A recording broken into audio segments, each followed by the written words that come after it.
नमस्कार दोस्तों, मैं Bahadur Singh BSK garden YouTube channel में आपका स्वागत है। दोस्तों आज मैं आपके लिए एक ऐसा फर्टिलाइजर लेके आया हूँ जिसको बोल सकते हैं सदाबहार बूस्टर लिक्विड फर्टिलाइजर। तो इसको आप किसी भी समय किसी भी पौधे में डाल सकते हैं। तो दोस्तों आज हम उसको पूरे उस फर्टिलाइजर को बनाना भी सीखेंगे, किस तरीके से उसे बनाना है। तो आज मैं आपको उसकी पूरी डिटेल जानकारी देने वाला हूं। दोस्तों ये मैंने सब कुछ ले लिया है बनाने के लिए, तो आज हम बनाने का तरीका भी सीखेंगे और किस तरह से उसको यूज करना है ये भी सीखेंगे। तो दोस्तों क्या होता है कि मैं जो वीडियो बनाता हूं तो कुछ चीजें ऐसी होती हैं कि मैं सोचता हूं कि ये मुझे बताना है, लेकिन मैं भूल जाता हूं। बाद में जब वीडियो बन जाता है, जब मुझे पता चलता है कि ये मैंने बताया नहीं, तो इसके लिए मैं अपनी गलती को सुधारने के लिए एक चीज लेके आया हूं। देखिए, ये एक पर्ची बनाई है मैंने। इस पे मैंने जो इस खाद से रिलेटेड जो भी क्वेश्चन है अपने दिमाग से, वो सब इसमें ऐड किए हैं। तो इसके हिसाब से हम बात करेंगे दोस्तों। तो इस खाद को बनाने के सारे उसमें मैंने क्वेश्चन ले लिए हैं, तो मैं आपको दिखाता हूँ एक एक करके। देखिए ये पर्ची है। तो इसमें पहला क्वेश्चन है कि इस खाद में कॉस्ट कितनी आएगी। तो दोस्तों सबसे पहला क्वेश्चन यही होना चाहिए कि इस खाद में जो कोई भी हम खाद डालते हैं तो उसमें कॉस्ट कितनी आएगी। ऐसा तो नहीं है कि वो हमारे बजट से बाहर जाएगा। तो जब हम गार्डनिंग करते हैं, टेरेस गार्डनिंग या किचन गार्डनिंग, तो हमें बजट का भी अपना ध्यान रखना होगा दोस्तों। तो मैं आपको बता दूं कि इस खाद को बनाने में आपकी जो कॉस्ट आने वाली है, वो आपको, अगर आप एक वेजिटेबल के पौधे में इसको डालते हैं तो आपका 20 से 25 पैसा इसकी कॉस्ट आएगी। पैसा बोला है दोस्तों मैंने, रुपया नहीं, 20-25 पैसा। तो 20-25 पैसा आपकी कॉस्ट आएगी। तो कॉस्ट इसकी ना के बराबर है। अब इसकी कॉस्ट आपने समझ ली। अब दूसरा सवाल लिया है मैंने कि इसमें पोषक तत्व कौन कौन से मिलेंगे और कितनी मात्रा में मिलेंगे। तो ये भी जानना जरूरी है दोस्तों। जब हम कोई खाद डालते हैं तो उसमें हमें क्या पोषक तत्व मिलने वाले हैं पौधे को, ये भी बहुत जरूरी सवाल है। तो आइए हम समझते हैं इसे। तो देखिए, ये मैंने एक सूची बनाई है इसकी। तो मैं आपको बता दूं इसमें हमें क्या क्या पोषक तत्व मिलने वाले हैं। तो दोस्तों इसमें कार्बन मिलेगा हमें 3.0%, और नाइट्रोजन मिलेगा 0.6%, फास्फोरस मिलेगा 0.2%, पोटेशियम मिलेगा 0.5%, कैल्शियम मिलेगा हमें 0.20%, और मैग्नीशियम मिलेगा हमें 0.20%, और गंधक यानी सल्फर जिसे बोलते हैं ये मिलेगा हमें 0.4%, और तांबा मिलेगा हमें 25 ppm। इसकी दोस्तों ये जो सूक्ष्म पोषक तत्व हैं, तो इनकी जो है कम मात्रा में जरूरत होती है पौधे को। तो ये तांबा हमें 25 ppm मिलने वाला है, और जिंक हमें 80 ppm मिलेगा, और मैग्नीज हमें 149 ppm मिलेगा। तो दोस्तों ये जो सूची बनाई है मैंने, इसमें जो खाद की गुणवत्ता होती है उस पर भी डिपेंड करता है कि आपकी खाद की गुणवत्ता कैसी है, कितने समय पुरानी है और किस तरह से ली गई है। तो उस पे ये थोड़ा कम ज्यादा हो सकता है, लेकिन ये जो है एक ऐसे समझ लीजिए कि हमने मिनिमम जो है इसका वो निकाला है। तो इसमें थोड़ा बहुत कम ज्यादा हो सकता है खाद की आपकी उसकी वजह से कि किस तरह की आपने कितनी समय पुरानी या कैसे करके लिए, इस वजह से तो थोड़ा 19-20 हो सकता है, लेकिन ये एक्यूरेट हमने निकाला है। तो दोस्तों ये इसमें पोषक तत्व तो मिलने वाले हैं। अब ये क्या लिखा है मैंने, ये मैं आपको आगे वीडियो में अभी बताऊंगा कि ये इसका मैटर क्या है। तो ये हमने समझ लिया कि हमें इतने जो है पोषक तत्व इस खाद में और मिलने वाले हैं। तो दोस्तों आपने पोषक तत्वों को समझ लिया। लगभग इसमें 10 पोषक तत्व हमें मिलने वाले हैं, और बाकी कुछ पोषक तत्व ऊपर के जो जैसे हाइड्रोजन, ऑक्सीजन वगैरह, इनको पौधा वातावरण से ग्रहण कर लेता है जैसे हवा पानी के द्वारा, और बाकी कुछ सूक्ष्म तत्व बच जाते हैं। तो वो कुछ मिट्टी में भी उनकी इतनी जरूरत नहीं होती है पौधे को। तो मेरा कहने का मतलब है कि लगभग सभी पोषक तत्व इस खाद में हमें पौधे को मिलने वाले हैं, और इसकी कॉस्ट भी आपने 20-25 पैसा इसकी कॉस्ट आने वाली है दोस्तों। तो ये दो सवाल क्लियर हो गए। अब हमारा तीसरा सवाल है कि इसे किन किन पौधों में डाल सकते हैं। अब ये भी जानना बहुत जरूरी है कि इसे किन किन पौधों में डाल सकते हैं। तो चाहे आपने फ्रूट प्लांट लगा रखे हो, चाहे आपने वेजिटेबल लगा रखी हो, या आपने जो है फ्लावरिंग प्लांट लगा रखे हो, या इंडोर प्लांट लगा रखे हो, जो भी आपने अपने गार्डन में प्लांट लगाए हुए हैं, सब में इस खाद को आप डाल सकते हैं। ये इसका आंसर है। अब चौथा सवाल है दोस्तों हमारा कि इसमें कोई ऐसा इशू कि इसे किस सीजन में डाल सकते हैं। जैसे रेनी सीजन और विंटर सीजन और समर सीजन, 3 तरह के सीजन होते हैं दोस्तों साल में। तो कोई ऐसा इशू तो नहीं है इस खाद का कि इसे हम किसी सीजन में डालें और किसी में ना डालें। तो ऐसा भी दोस्तों इसका कोई इशू नहीं है। इसे आप हर सीजन में डाल सकते हैं, चाहे बरसात हो, चाहे विंटर हो, या आपका समर हो। तो किसी भी सीजन में आप डाल सकते हैं। 5वां प्रश्न मैंने लिया है कि किस साइज के पौधे में कितनी मात्रा में डाल सकते हैं। तो ये जानना दोस्तों बहुत जरूरी है कि किस साइज के पौधे में कितनी मात्रा में। तो अगर आपकी वेजिटेबल का प्लांट लगे हुए, जैसे बैगन, टमाटर, मिर्ची, गोभी वगैरह ऐसी तरह की सब्जियां लगी हुई हैं, तो आप उनमें इस खाद को जो लिक्विड बनाएंगे, तो आप इसको आधा लीटर के करीब, इसको कम से कम आधा लीटर डाल सकते हैं, कोई ऐसी दिक्कत नहीं है। फ्रूट प्लांट हैं आपके बड़े, तो उसमें आप 1 लीटर इस खाद को डाल सकते हैं। और अगर आपकी जो है वो लगी हुई है, जैसे लीफी वेजिटेबल लगी हुई है, वो उसकी पालक, धनिया वगैरह ऐसी कोई बड़ा गमला, उसमें भी आप आधा लीटर या 1 लीटर तक डाल सकते हैं, कोई ऐसा इसका साइड इफेक्ट नहीं है दोस्तों। और अगर आपने सीडलिंग लगा रखी है, जैसे बीज से आप पौधा तैयार करना चाहते हैं किसी वेजिटेबल का, तो उसमें तो ये ऐसे समझ लीजिए कि ये उसके लिए तो एक वरदान साबित होता है दोस्तों। उसके लिए ये इस खाद इतना अच्छा साबित होता है कि वो आपका पौधा इतनी तेजी से बढ़ेगा कि आप वो खिले उठेगा, आप उसे देखते ही कहेंगे कि वाह, ये तो खाद अलग ही चीज है। तो आपका अगर सीडलिंग है, छोटे पौधे हैं, जैसे ट्रूलिप्स उनमें आ गई हैं, आपके अगर 10 दिन के पौधे हैं, तो उनमें आप इसको थोड़ा सा और डिलूट करके पानी मिला के, मैं अभी बताऊंगा आपको, उस तरह से आप डाल सकते हैं। तो उसमें आपको बेहतर रिजल्ट मिलने वाला है। और लीफी वेजिटेबल और आपके नर्सरी और लीफी वेजिटेबल, इनके लिए तो ये वरदान साबित होता है दोस्तों ये खाद। तो इनमें आप जो है इसको डाल सकते हैं, लगभग सभी में डाल सकते हैं इस तरीके से।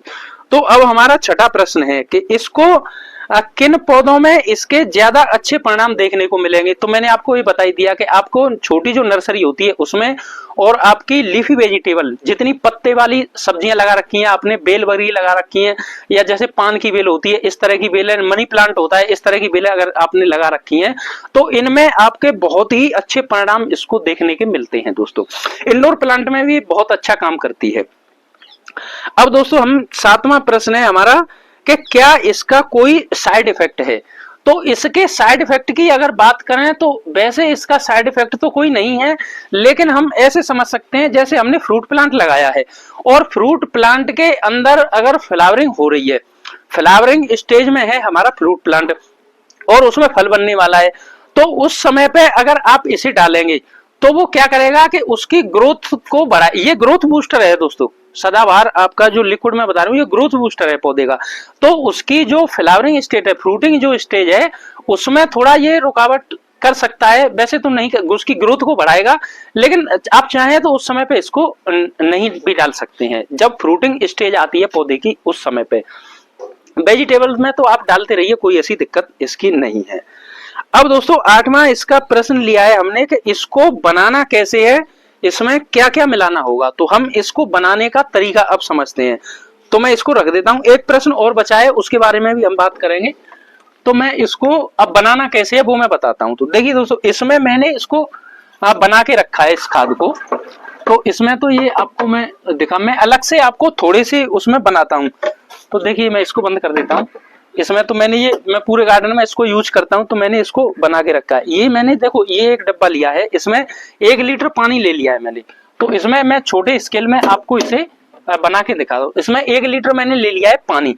अब इसमें दोस्तों देखिए क्या लेना है, ये जो है 100 से 150 ग्राम ये गोबर की खाद है, सड़ी हुई, डिकम्पोज, 1 से 2 साल पुरानी, 1 से 2 साल पुरानी ये गोबर की सड़ी, बिल्कुल काली, इसमें आप देखें कोई स्मेल नहीं है इसके अंदर। इस तरह की खाद आपको लेनी है और उसको इसमें इस तरह से मिला देना है दोस्तों। देखिए ये मैंने 1 लीटर पानी में ये 100 ग्राम के करीब इसको खाद को मैंने ले लिया है। अब ये खाद दोस्तों जो गोबर की खाद है, ये आपको अगर कहीं से लेके आएंगे तो ये आपको 1-2 रुपए किलो में मिल जाएगी। अगर आपका ये कहते हैं कि 1-2 रुपए में किलो में हमें कहाँ से मिलेगी, तो आप, मैंने इस चैनल पे एक प्लेलिस्ट बनाई है, उसमें बीज और खाद के नाम से प्लेलिस्ट है, उसको आप चेकआउट कीजिए। उसमें मैंने एक जो वीडियो मिल जाएगा इसका कि इसको गोबर की खाद आप 1-2 साल पुरानी 1-2 रुपए किलो में कहाँ से ले सकते हैं, तो उससे ये आपका डाउट क्लियर हो जाएगा कि ये कहाँ मिलेगी। तो दोस्तों हमने इसमें 1 लीटर पानी में 100 से 150 ग्राम गोबर की खाद को डाल दिया इसमें। अब क्या करेंगे, अब हम इसको 2 दिन आप 48 घंटे के लिए छोड़ दीजिए, ऐसे ही 2 दिन या 3 दिन छोड़ दीजिए, कोई ऐसा इशू नहीं है इसका। तो 2 से 3 दिन के लिए हमने इसको छोड़ दिया गलाने के लिए। अब 2 से 3 दिन बाद आपको क्या करना है, जैसे ये 1 लीटर पानी लिया है हमने और 100 ग्राम इसमें हमने खाद डाली है, 100 से 150 ग्राम के करीब होगी। तो अगर इसमें खाद डाली हमने, तो अगर जब इसको आप पौधों में डालेंगे तो इसमें आप 2 लीटर पानी और मिला दीजिए, 3 लीटर खाद आपकी बन जाएगी केवल 100-150 ग्राम खाद में। तो 3 लीटर खाद बन जाएगी। तो इस 3 लीटर खाद को आप जो है 3 पौधों में डाल सकते हैं 1-1 लीटर के हिसाब से। तो अब आप अपना कैलकुलेशन कर लीजिए कि ये कितने की कॉस्ट पड़ी इसकी।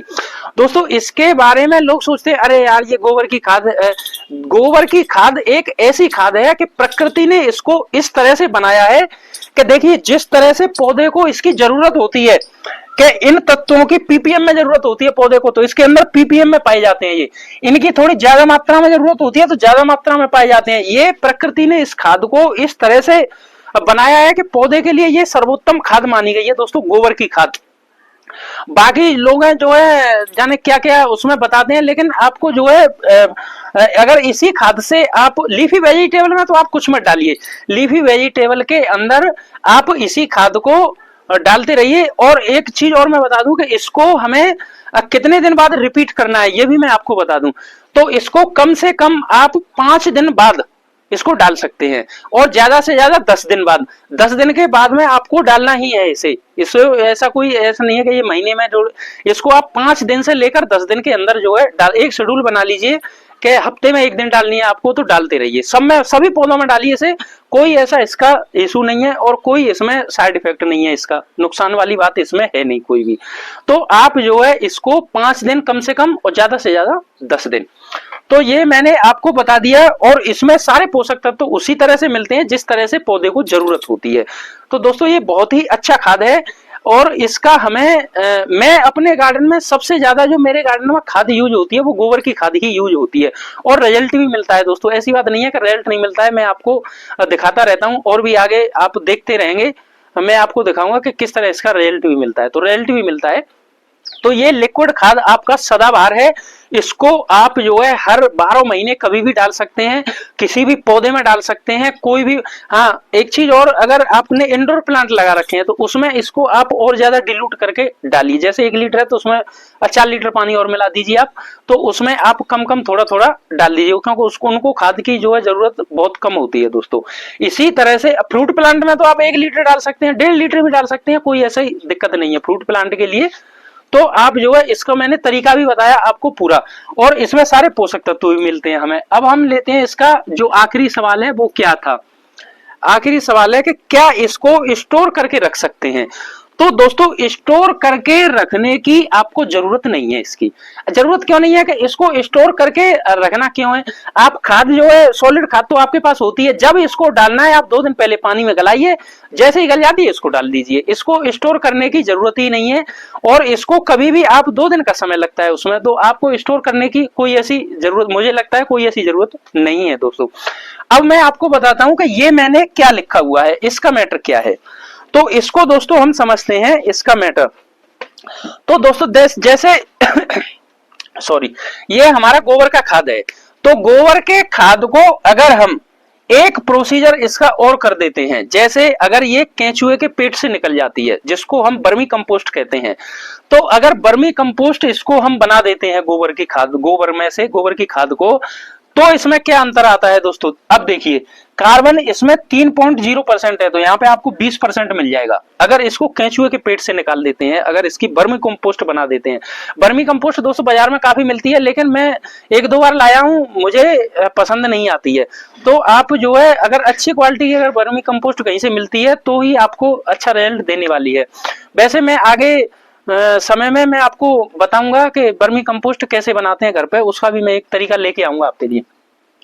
तो दोस्तों इसमें कार्बन हमारा इतना हमें मिल जाता है बर्मी कंपोस्ट के अंदर। अब नाइट्रोजन खाद इसमें 0.6% है, तो बर्मी कंपोस्ट अगर आप इसका बना देते हैं तो 1.5% यानी 1.5% इसमें आपको नाइट्रोजन मिल जाएगा। देखो कितना बढ़ गया इसमें 0.6% यानी 9% इसमें कार्बन और बढ़ गया, वो सॉरी नाइट्रोजन और बढ़ गया इसमें। तो ये फास्फोरस है हमारा 0.2%। अगर इसमें हमें फास्फोरस देखिए 1.5 से 0.25% मिलने वाला है अगर हम इसको बर्मी कंपोस्ट में तब्दील कर देते हैं, तो केंचुए के पेट से निकालने से। अब पोटेशियम इसमें 0.5% है, तो इसमें 0.10% मिलेगा आपको वर्मी कंपोस्ट के अंदर। कैल्शियम इसमें 0.20% है, तो इसमें 1% 0.3% आपको कैल्शियम मिलने वाला है। मैग्नीशियम इसमें 0.20% है, तो इसमें 0.23% आपको मिलने वाला है। और इसमें जो है सल्फर गंधक, इसमें 0.4% है, तो इसमें आपका 0.80% जो है आपको सल्फर मिलेगा। देखिए कितना इसमें सल्फर बढ़ जाता है वर्मी कंपोस्ट के अंदर। तांबा इसमें 25 ppm मिलेगा, तो इसमें आपको 46 ppm मिलने वाला है दोस्तों। और जिंक इसमें 80 ppm मिलेगा, तो इसमें 100 ppm मिलेगा। और मैग्नीज इसमें 149 ppm मिलेगा, तो इसमें 189 ppm जो है आपको मिलेगा। अगर आपको गोबर की खाद कहीं से नहीं मिलती है, वैसे तो मैंने उसमें जो वीडियो है खाद वाला, उसमें पूरा डिटेल बताया, आप कहीं से भी चाहे कितने भी बड़े शहर में रह रहे हो आप वहां से ला सकते हैं। अगर आपको फिर भी नहीं ला पाते हैं या नहीं मिल पाती है, तो आप वर्मी कंपोस्ट किसी अच्छी क्वालिटी का बाजार से लेके उससे भी ये जो है खाद इस तरह से बना के जो दोस्तों डाल सकते हैं। तो आई होप आपको समझ में आया होगा। मैंने इसके जो भी क्वेश्चन थे इसको अपने दिमाग से मैंने सारे ले लिए हैं इसमें। और अगर फिर भी अगर कोई ऐसा क्वेश्चन हो जो मैं नहीं समझ पाया हूं और जो आप समझ रहे हो, तो आप जो है कमेंट सेक्शन में मुझे बता सकते हैं दोस्तों। अगर कोई मुझसे इसका क्वेश्चन कोई छूट गया हो तो दोस्तों ये इसमें मैंने पूरी डिटेल जानकारी दी आपको एक ऐसा खाद बनाने की जो कि आपको सदाबहार बूस्टर फर्टिलाइजर है ये। तो इसको हम अगर नाम देना चाहें तो इसको हम काउडंक मैन्योर लिक्विड फर्टिलाइजर भी बोल सकते हैं। अगर इसको शुद्ध भाषा में बोले तो कंपोस्ट टी कहते हैं, जैसे कंपोस्ट की चाय। तो इसको दोस्तों आप नर्सरी अगर लगा रहे हैं तो इसका उपयोग आप जरूर करें नर्सरी में, आपको बेहतर रिजल्ट मिलने वाला है इसका। तो मैंने इसकी सारी जो है जानकारी आपको देने का प्रयास किया है, तो मैं कोशिश करता हूं कि आपको शायद आशा करता हूं कि आपको समझ आ गया होगा। और अगर आपको ये वीडियो अच्छा लगा है तो इसे लाइक करें और ज्यादा से ज्यादा शेयर करें दोस्तों। ये मैं रिक्वेस्ट है कि आप ज्यादा से ज्यादा शेयर करें, जिससे कि जो हमारे भाई छत पे जो है टेरेस पे गार्डनिंग करते हैं, जो हमारी माताएं बहनें जो अपने घर को संभालते हुए भी और टेरेस पर अपने अच्छे से फ्रेश सब्जियां अपने परिवार के लिए उगाती हैं, और उनको भी ये जानकारी जो है उन्हें पता चले। गोबर की खाद को तो सभी लोग जानते हैं, लेकिन उसके बेनिफिट क्या है वो मैंने आज आपको बताए हैं। तो इन बेनिफिटों के बारे में सब लोग जान सकें दोस्तों, और इसका इस्तेमाल अपने गार्डन में इस तरीके से बना के कर सकें। तो इसको आप 12 महीने कीजिए। ये आपका बहुत ही कम पैसे में 20-25 पैसे में बनने वाला खाद है, इसमें कोई कॉस्ट नहीं है आपकी, और बेहतर रिजल्ट देने वाला है। आप इसको पहले इस्तेमाल कीजिए, फिर आप मुझे खुद से फीडबैक देंगे और कहेंगे कि हाँ आपने जो तरीका बताया था वो बहुत ही अच्छा काम करने वाला तरीका है। दोस्तों अगर आप चाहते हैं कि मैं इसी तरह की वीडियो आपके लिए लाता रहूं और आपसे के साथ में जुड़ा रहूं, तो आप इस चैनल को सब्सक्राइब करके बेल आइकन को ऑल पे प्रेस करें और कमेंट जरूर करें दोस्तों। कमेंट से क्या होता है, कमेंट एक टिप्पणी ही नहीं होता, कमेंट से हम लोग आपस में जब सभी लोग कमेंट देखते हैं तो बहुत कुछ सीखते हैं कि कौन क्या कर रहा है।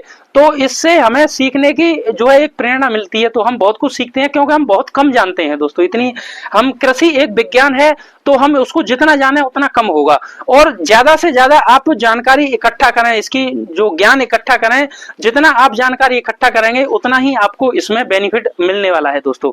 मैं जो है ज्यादातर मैं सारी एग्रीकल्चर हॉर्टिकल्चर इस तरह की जो है काफी सारी, मुझे जो शौक है, मुझे बुक्स पढ़ने का बहुत शौक है, तो मैं काफी ज्यादा बुक्स में पढ़ता हूं। और जो भी बताया जाता है मैं उसको अपने उसमें प्रयोग भी करता हूं। पहले प्रयोग करने के बाद जो रिजल्ट आता है, उस रिजल्ट को, उस जो मेरा अनुभव होता है, उस अनुभव को उस आधार पर मैं इसको मिला के फिर मैं आपके लिए वीडियो बनाता हूं दोस्तों। तो मैं काफी चीजें कुछ भूल जाता था, तो मैंने अब ये पर्ची में बना लिया करूंगा कि सारे सवाल उसमें लेके, हो सकता है कोई भी चीज ऐसी मिस ना हो जाए। तो दोस्तों ये आपको वीडियो कैसा लगा, और अगर आपको अच्छा लगा तो इसे शेयर जरूर करें, और पूरा वीडियो देखने के लिए आपका बहुत बहुत धन्यवाद दोस्तों। आज के लिए बस इतना ही।